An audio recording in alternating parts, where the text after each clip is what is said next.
Well, thank you, Judge Fang. That was quite wonderful. I really appreciate your remarks. So I have to start off by just saying, wow. I was nominated by my management staff, as I understand it. They're here tonight. I don't think anything could be more gratifying, more rewarding than to have been nominated by you. And I thank you very much for that. I do want to put it on the record, though, that this will not sway my decision about your salary increases in the future. In fact, who approved your time off to be here? Anyway, so in all seriousness, like many other members who have received this award, I feel so honored to be a recipient. I took a look at the listing of recipients from prior years, and I've also read about the others receiving the award tonight. And I have to say I'm awestruck to be considered for the same award, especially in light of their immense contribution to the judicial branch and to our California citizens. I'm sure that every other recipient would agree that nothing of importance is achieved in the branch by any individual effort, but rather its achievements are always the melding of individual efforts by dedicated, talented officials and staff who grasp and internalize a vision of what justice should be in our state.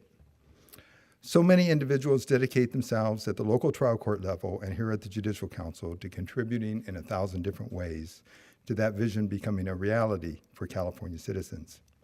I'd like to take a few minutes to recognize some of the very special people here to whom I'm extremely thankful and who I've worked with in the past.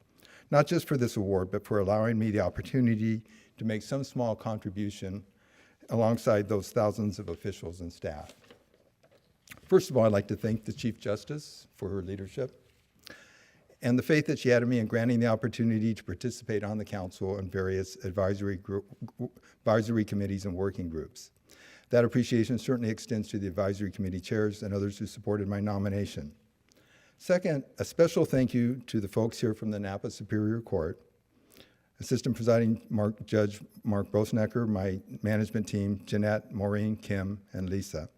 Again, there's nothing more humbling and gratifying to be nominated by such wonderfully talented and dedicated people you work with each and every day.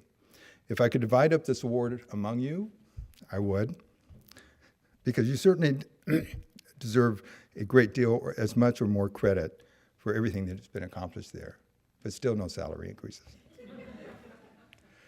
Third, I've worked with many fine judges and staff over many years in Napa, Tuolumne, and Riverside County. I've been fortunate to have been mentored by two of the finest CEOs in the state, Steve Bouch and Arthur Sims. I often fall back on the many lessons that they provided to me each and every day. I have to share kind of a quick story with you folks. Back when I was in the 3rd grade, my teacher, Mrs. Schaefer, had all the students stand in front of their class and tell the class what they wanted to be when they grew up. My classmates said they dreamed of being firefighters, teachers, professors, police officers, etc. But when it was my turn, of course, I stood up with great pride and said, I want to be a court administrator. Well, that's not really true. I certainly don't believe that children pine for the fame and fortune of court administration, certainly not the fortune. But I will say, however, court administration, and I want to clarify, by court administration, I'm talking about people that work for the Judicial Council, I'm talking about CFOs, CIOs, deputy court administrative officers, you name it. I will say court administration is truly a career and a calling that draws us into a profession with the promise of hard work, tough choices, and long hours. But more importantly, the possibility of developing and implementing services that have a profound and positive impact on everyday life. Court administrators don't decide what is right and what is wrong and what is just, but we do pave the way for people seeking those services, and we ultimately play a significant role in those things happening once the legal issues are decided. That being the case, I have to give a final shout out and expression of appreciation to my fellow court executive officers throughout the state.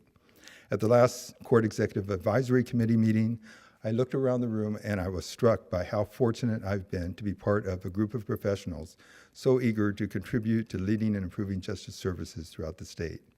What was more striking, however, was how every one of them did so in such a spirit of giving and mutual support. They're a wonderful group of colleagues, and they've been an invaluable source of knowledge and inspiration and wisdom for me. I will always treasure their friendship and collegiality.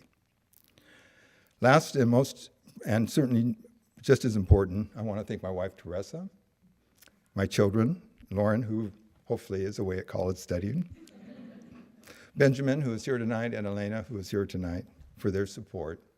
Your support is no less important than anybody else I've mentioned today. So thank you very much. This means so much to me. I appreciate everything.